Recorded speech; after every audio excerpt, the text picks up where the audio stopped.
Minister Harney made a very eloquent speech last night in which he set out what she wanted to do and called on us all to rally in support.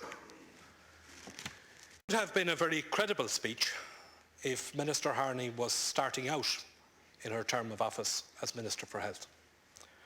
But Minister Harney and her colleagues have been 3,782 days now in government, responsible for the management and running of our health service. 3,782 days. Admittedly, not all of them with Minister Harney as Minister for Health, but when she wasn't Minister for Health, she was the Deputy Prime Minister in that government. This government has now been so long in office that there are young doctors starting out their work in hospitals throughout this country today who were only beginning in secondary school when this government took office.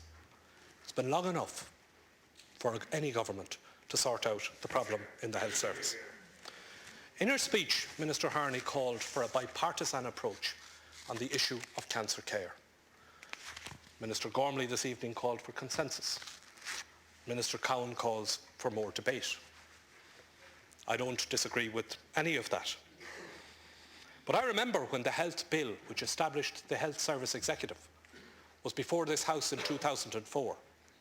And those of us on this side of the House tried to explain that this monstrosity wouldn't work, that it would be overly bureaucratic, and that at the end of the day, it would be the patient who would suffer. And this government, which is now calling for a bipartisan approach, guillotined the debate and forced that bill through the House. There was no bipartisanship when this minister reneged on the promise to give 200,000 additional medical cards to people in this country, and there has been no bipartisanship on the issue of co-location. If anything, a majority of members of this House opposed the co-location policy in the course of the last election. This minister is proceeding with a policy for which she does not alone have a bipartisan approach. I believe she does not even have a mandate. You can only have genuine bipartisanship when you have an agreement on policy. In any event, it is quite rich of the minister to ask the government, to ask the opposition to support her in her policy, when the Minister of State who was sitting beside her yesterday, Minister Devons, when she made that call, was outside the gates of this House last week protesting against the very policy that Minister Harney now wants bipartisanship on. In any event, let me be clear in relation to the cancer policy, because this isn't about politics, despite what people are saying. We support the cancer strategy. The Labour Party supports the cancer strategy. We support the Centres of Excellence.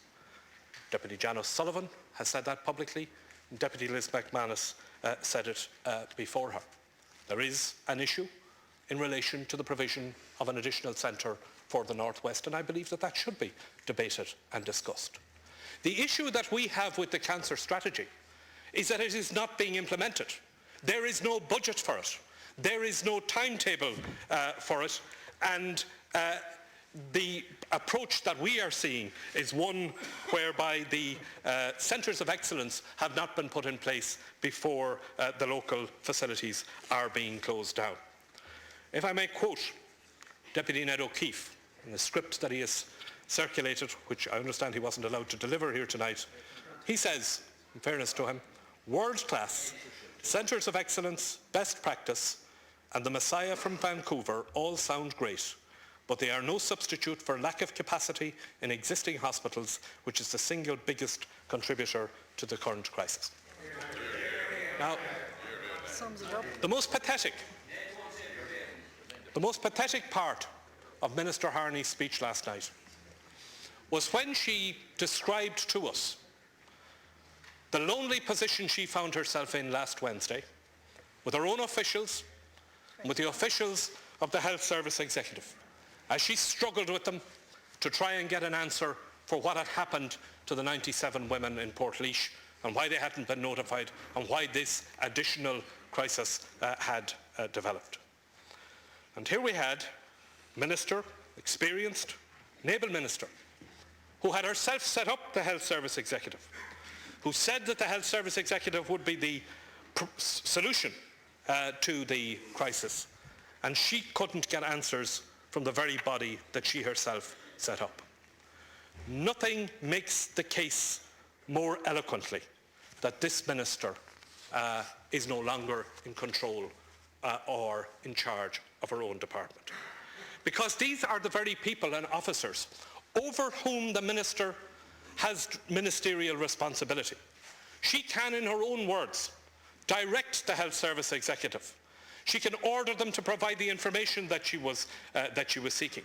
She can appoint and she can sack the members of the Health Service Executive, and she has all of that power under the Health Act. And of course, under the Ministers and Secretaries Act, she is the ultimate authority for the Irish Health Service.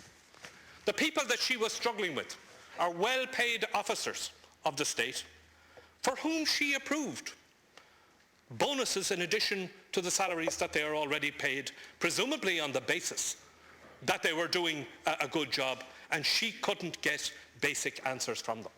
And meanwhile, 97 women are told to attend a clinic on Saturday, arranged at short notice and arranged only after this motion was tabled for debate here in the Dail, and arranged in such a hurry that the women concerned couldn't be guaranteed the privacy that they deserved as they turned up to attend.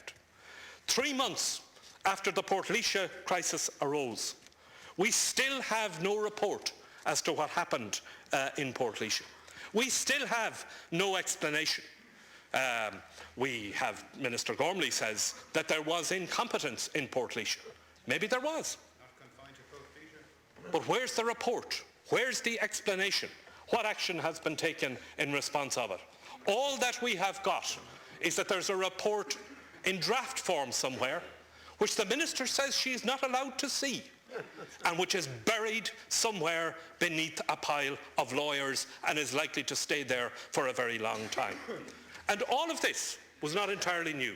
All of this was not entirely new because 2 years ago, the minister's attention was drawn to the fact that there were problems in this area in Portlaoise when Peter Naughton wrote his letter to it, and which she passed on like a routine PQ for answer by the HSE. Now, we're not talking here about administrative issues or accountability for administrative issues. We've had debates here before about files gone missing in the Attorney General's office, across the water. There are people resigning over CDs gone missing with personal information on them.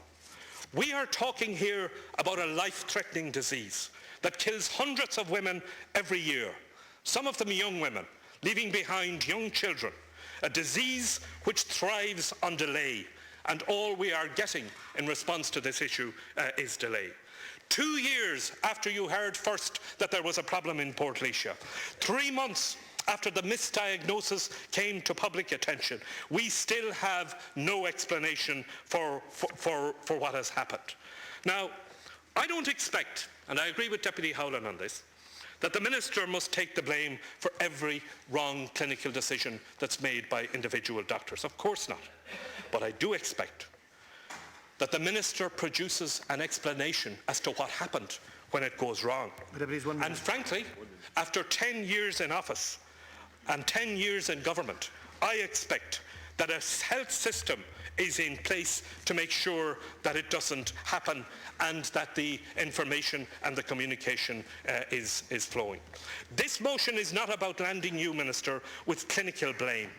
This is about how you have discharged your responsibility, for which you have legal responsibility under the Health Act and under the Ministers and Secretaries Act.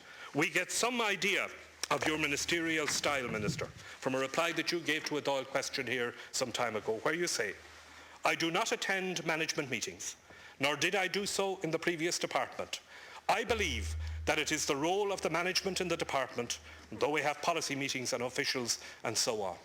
If you take that kind of a hands-off approach, Minister, to the running of your department, if you act like some kind of semi-detached executive, non-executive director, then you can only expect to have got what you got last Wednesday. A department under your control which is out of control. An agency that you set up which doesn't appear to be under anybody's control. And patients who are not getting the quality of health service which they deserve and for which the taxpayers are paying. I move that this House vote no confidence in the Minister for Health.